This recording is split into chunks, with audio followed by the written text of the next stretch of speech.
Hey, welcome with us to another week here at Connection Church. We're so glad you're leaning in with us on this, our week 3 of the series Grave Injustice. My name's Steve. You're probably familiar with who I am, but if not, it's nice to kind of not meet you or meet you. I don't know. This is so weird, this time that we've been in, but we're so thankful that we've been able to continue in some fashion to kind of meet together, to continue meeting together, and to stay connected like this. But we're really hoping and praying that this season is kind of coming to a close soon, where we can be back meeting in face-to-face. And for us at Connection Church, our home groups are where it's at. And so hopefully you're part of a home group.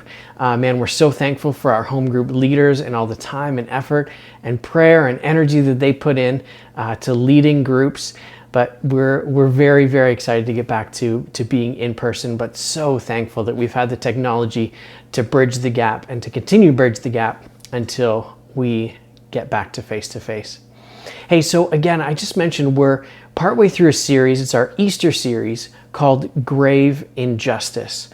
And if it's your first week with us, or if you're a little fuzzy on what the title's all about, really we're kind of coming at it from two different directions. We're looking at it in one sense, probably the term you're more familiar with is if something is a grave injustice. It's something that shouldn't happen or that we don't want to happen, and it happens. It's a grave or a great injustice.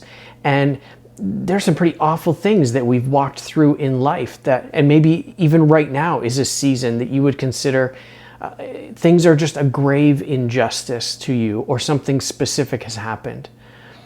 While these things are often orchestrated by the enemy and meant to steal, kill, and destroy, to cause death in some form, that we would do what we can in partnering with Jesus to see redemption take place, to see life come up where death was intended, an injustice to the grave. And so we're looking at grave injustices from a few different angles.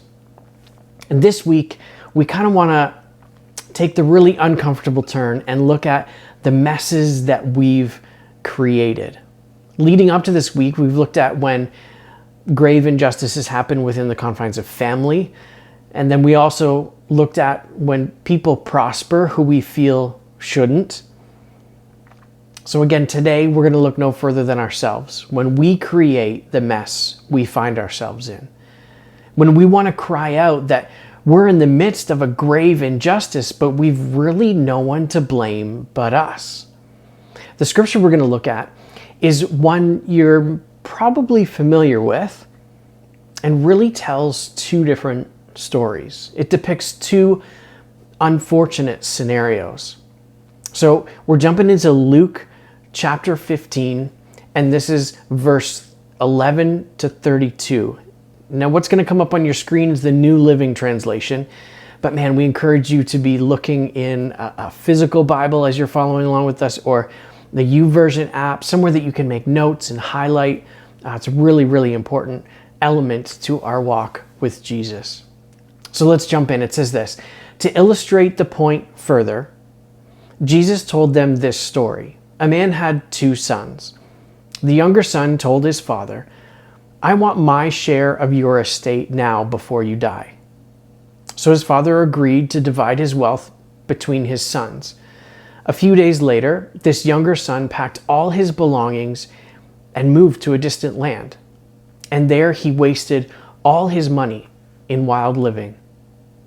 About the time his money ran out, a great famine swept over the land, and he began to starve. He persuaded a local farmer to hire him, and the man sent him into the fields to feed his pigs. The young man became so hungry that even the pods he was feeding the pigs looked good to him, but no one gave him anything. When he finally came to his senses, he said to himself, "At home, even the hired servants have enough food to spare, and here I am dying of hunger. I will go to my father and say, 'Father, I have sinned against both heaven and you, and I am no longer worthy of being called your son. Please take me on as a hired servant." So he returned home to his father. And while he was still a long way off, his father saw him coming. Filled with love and compassion, he ran to his son, embraced him, and kissed him. His son said to him, "Father, I have sinned against both heaven and you, and I'm no longer worthy of being called your son." But his father, interrupting him, said to the servants, "Quick, bring the finest robe in the house and put it on him. Get a ring for his finger and sandals for his feet, and kill the calf we've been fattening. We must celebrate with a feast. For this son of mine was dead and has now returned to life. He was lost, but now he is found." So the party began. Meanwhile, the older son was in the fields working. When he returned home, he heard music and dancing in the house, and he asked one of the servants what was going on. "Your brother is back," he was told, "and your father has killed the fatted calf. We are celebrating because of his safe return." The older brother was angry and wouldn't go in. His father came out and begged him, but he replied, "All these years, I've slaved for you and never once refused to do a single thing you told me to do. And in all that time, you never gave me even one young goat for a feast with my friends. Yet when this son of yours comes back after squandering your money on prostitutes, you celebrate by killing the fatted calf." His father said to him, "Look, dear son, you have always stayed by me, and everything that I have is yours. We had to celebrate this happy day, for your brother was dead and has come back to life. He was lost, but now he's found." Let's pray. God, thank you so much for your presence with us, that you walk with us through each day that comes before us, that we have to go through. God, I just pray that as we take a few minutes right now to look at your word and to talk through it, that you'd open our hearts, you'd open our minds to hear from you. That we would hold our life loosely so that you could speak into any part of it. Thanks for this time. Thanks for the ability that we have to meet this way. And God, we do just pray that being able to meet in face to face will come sooner than later. Thanks for your love. In Jesus' name, amen. Okay, so for today, for this time together, it's kind of funny because as we look at making our own messes, it's really essentially like those moments that we're mad because of the situation we're in and mad because we've got no one to blame but ourselves. So if you've been around me for some time, maybe you've heard this story, so I apologize if you have. But as you get older, you're supposed to repeat stories, so I'm just being consistent with what's expected of society and people who are getting older. So anyways, I grew up in a home with two other boys. My brothers, they were 10 and 11 years older than me, so I was the baby by a lot. And our mom used to make clothes for us at times. Not like suits and jeans or anything like that, but like summer stuff. Be shorts or pajamas. Pajamas is the case that I'm talking about. And it was summer. I don't remember anything about this moment other than it was summer because I had my summer pajamas on that my mom had made me. And I mean, the winter pajamas, they were flannel. The summer ones were like tissue paper. They were super thin. But it was nice for sleeping, right? Because it was summer and it was hot.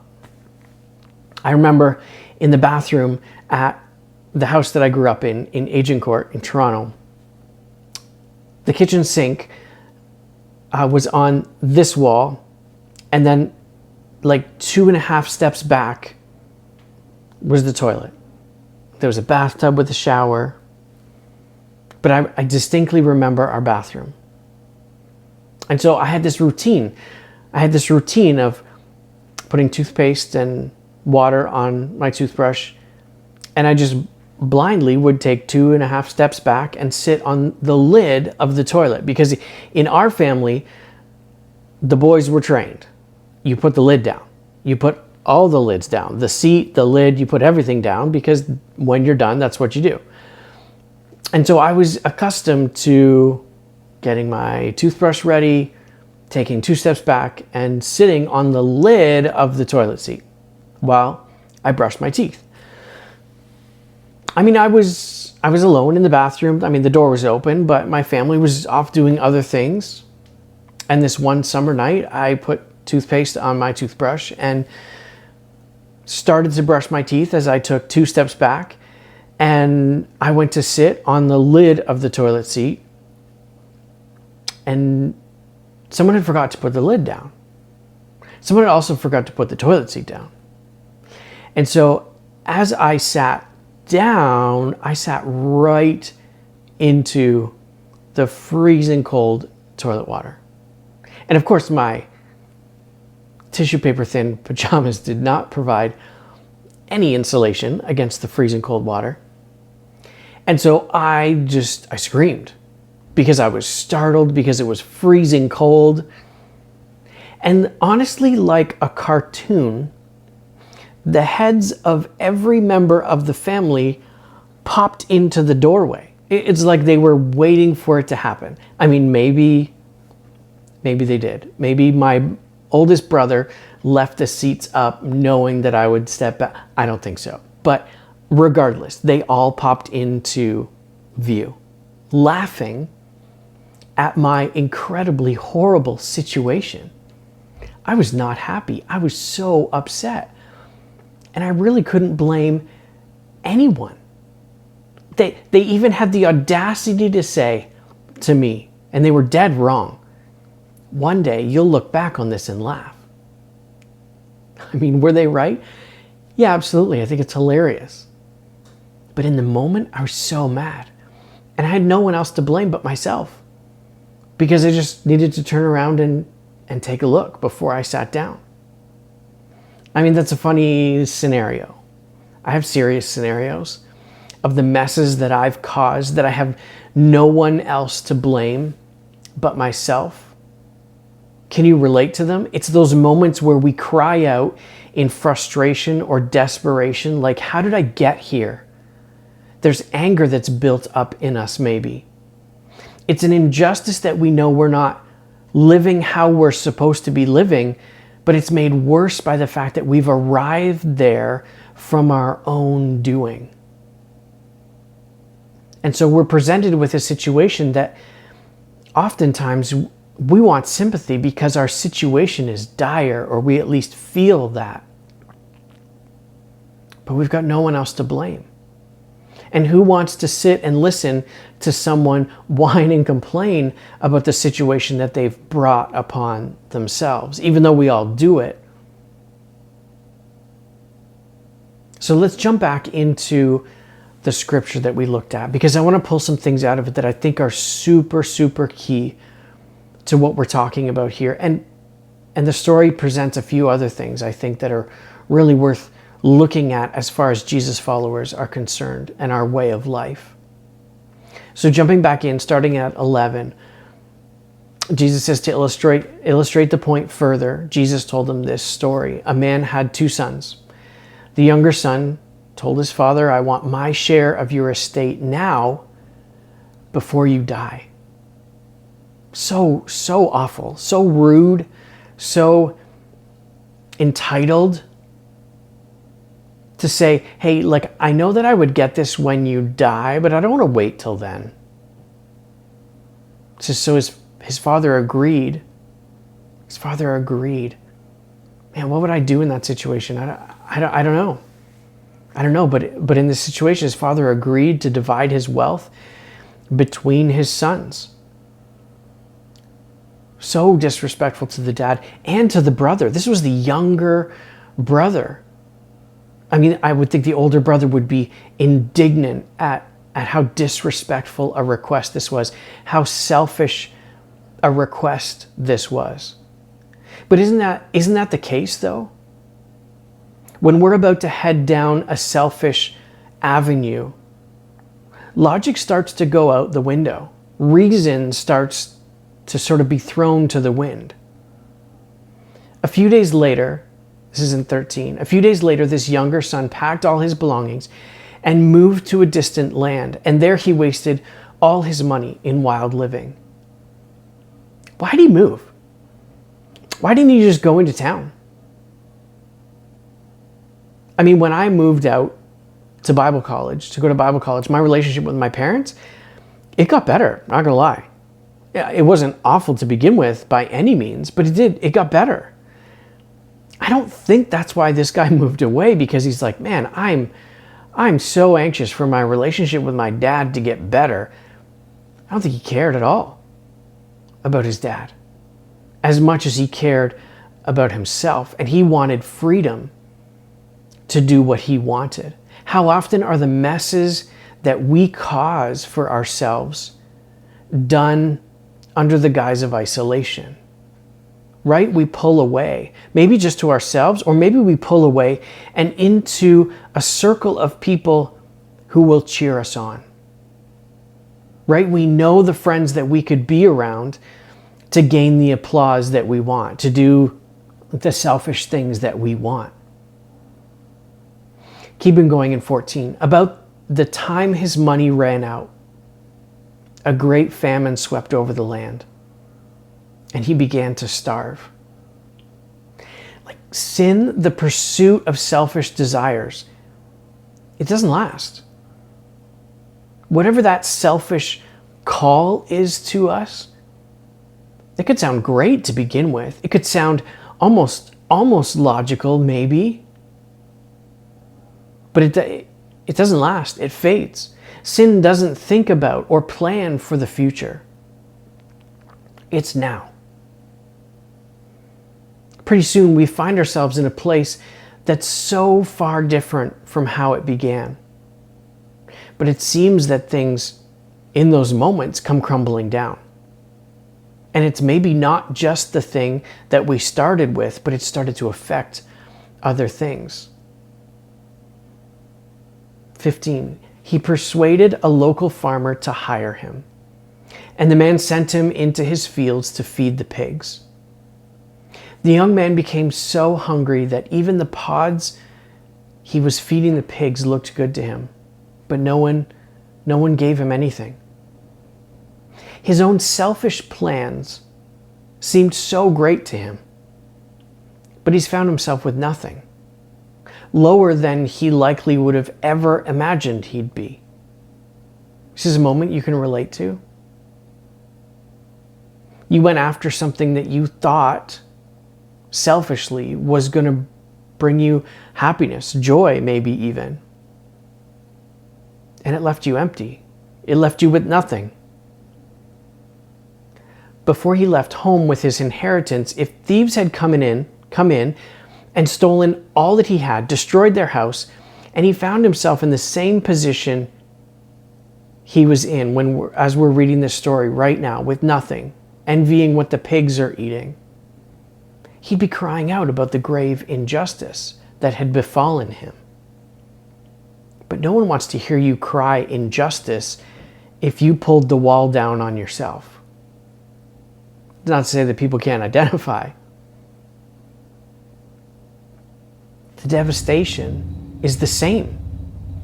And it's interesting to me that he didn't simply take any of the food from the pigs. Does that hit you? I just think, wow, here he is, he's starving. He's had this season of wild living. He's envying the pig's food, and he doesn't take any of it. To me, this speaks that there's a change already happening inside of him. Now let's watch as he responds. I think there's something so important in this story. It says in 17, when he finally came to his senses, he said to himself, at home, even the hired servants have food enough to spare, and here I am, dying of hunger. I will go home to my father and say, Father, I've sinned against both heaven and you, and I'm no longer worthy of being called your son. Please take me on as a hired servant. His entitlement is gone. His entitlement is what got him into trouble in the first place, right? He was saying, Dad, give me what I deserve. And I even want it early. I want it now. Man, what a blessing if we could all get rid of our entitlement and our pride. You see, there's no gratitude in the presence of entitlement and pride. There's no thankfulness because, well, why would we have to thank someone for what we deserve? And what a grave injustice it is when Jesus' followers are full of entitlement and yet empty of gratitude. Let's keep going. Verse 20, it says, so he returned home to his father. And while he was still a long way off, his father saw him coming. Filled with love and compassion, it says he ran to his son, embraced him, and kissed him. His son said to him, his rehearsed speech, right? He starts into it, Father, I have sinned against both heaven and you, and I'm no longer worthy of being called your son. His dad doesn't even let him finish. His dad doesn't even let him finish. I mean, would this have been you if you were the parent? Or would you have let your kid finish, right? Because, I mean, they kind of need to realize what's going on, right? You want to make sure that they realize the repercussions of what they've done and make sure they're sorry. Does this sound familiar to you if you're a parent? He cuts him off. There's not even a, did you learn your lesson, son, in a condescending tone. Jesus is painting a phenomenal picture here with this story. It doesn't matter what you've done, how you've left, the mistakes you've made. The question is, will you return home? I think the dad saw his son, the feeling of regret, that he was sorry for what he'd done. And the first things the son says gives the dad indication that the entitlement that caused him to leave and be so bold in the first place hasn't returned. But it wasn't just what he saw. It's what he also heard, the I'm sorry. Our repentance reflects our recognition of the severity and the greatness of what took place on the cross. You know, there are a couple of common phrases in the Christian arena. Jesus meets you where you are. That's one. And he does. But that phrase is more about him than it is about you. It speaks of his action, not yours. And there's another phrase, come as you are. This one I think is very, very important as well, because it does speak of the one action we have to take. And it's to put action behind a desire. Jesus won't force faith on you. He won't force you to change your ways. You have to make the choice to accept what he offers and then start making steps in that direction. It wasn't enough that the son was sorry. If he continued to sit in the pig slop, he decided to get up,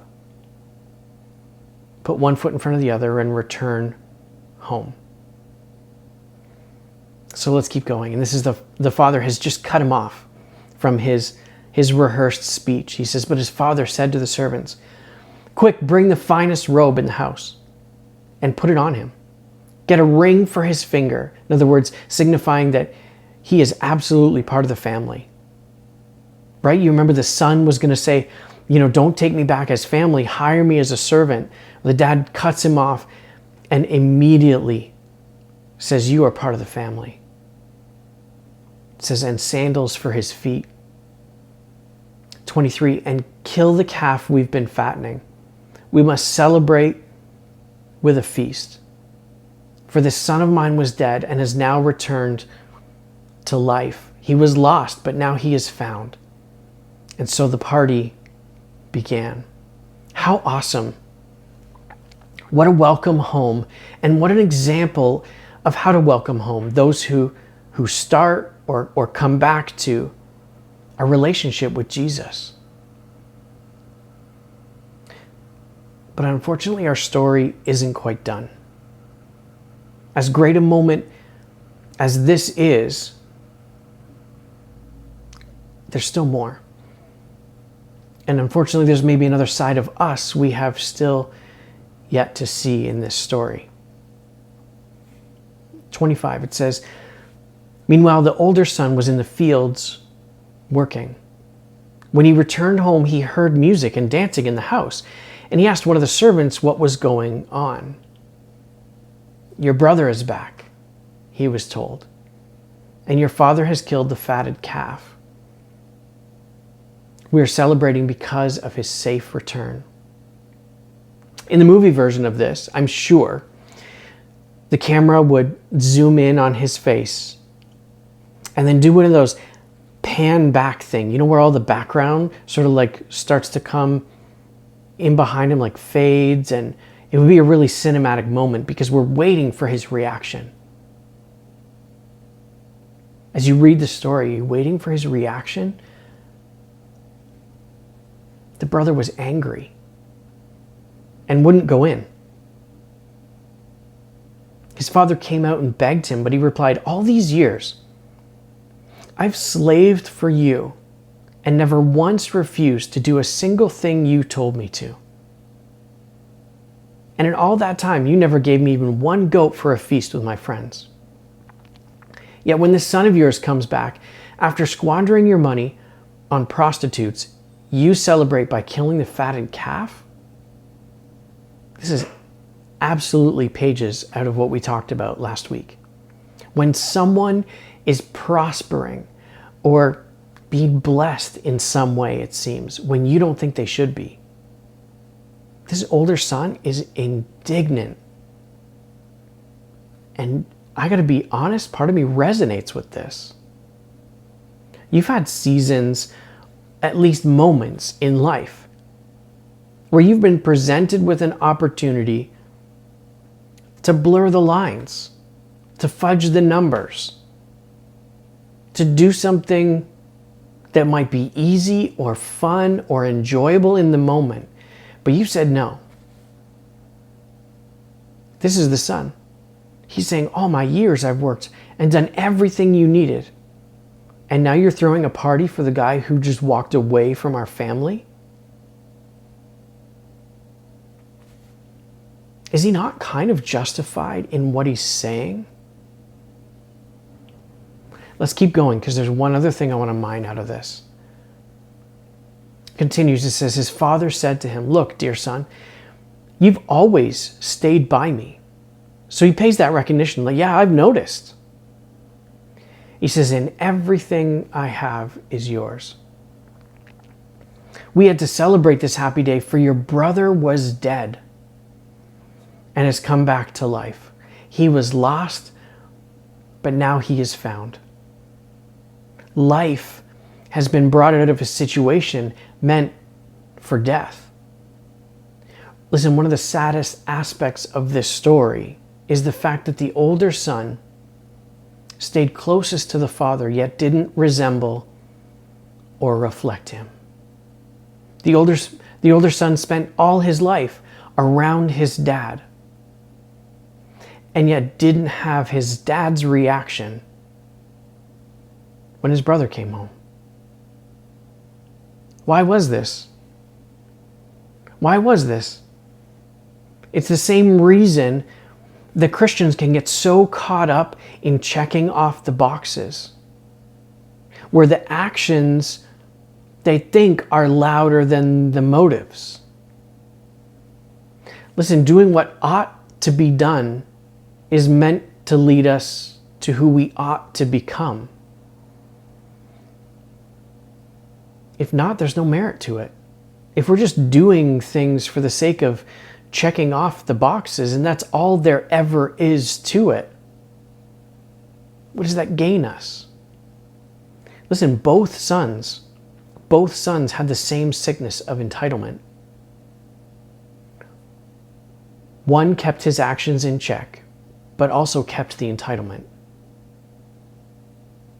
And so while the younger son's story seems tragic for a moment, the oldest son's story is maybe the greater of the injustices. What's common to most Jesus followers isn't necessarily a full-out leaving home kind of crisis of faith, but more the little departures in certain areas of our lives. We gain some entitlement and we charge off in a direction of selfishness. I deserve this. And we go off. Satan loves this. And he loves it when we sit in our mess, when we repeat all kinds of lies and some truths, right? There are some truths that Satan wants us to repeat that I think are valid. He wants us to say, yeah, you're nothing. You're worthless. And I think in some of those moments, it's worth acknowledging, yeah, you know what? I'm worthless, but we follow it up with other truth. So the you're not worth anything can be acknowledged and then followed up with, but I'm forgiven. I've been bought at a price and deemed worthy by the blood of Jesus that was shed for me. I mean, what does Satan say to that? You've agreed with him and then put him in his place. But he wants us to sit there, staying there, playing a narrative of how things would go if we were to get up and return home, and it's not good. So we sit there. The redemption of the majority of our situations begins with turning our gaze towards Jesus and focusing on truth, rather than a made-up, fear-based narrative. Looking at both sons and their relationship to the father, there's a glaring question we're left with at the end of this story, I think. And it's this: what is our approach to our Heavenly Father? What is our approach to the throne? Is it one of undeserved submission, like the younger son, after he's recognized his mistakes? Or is it one of demanded recognition, like the older son, where we look at all the things that we would brag about,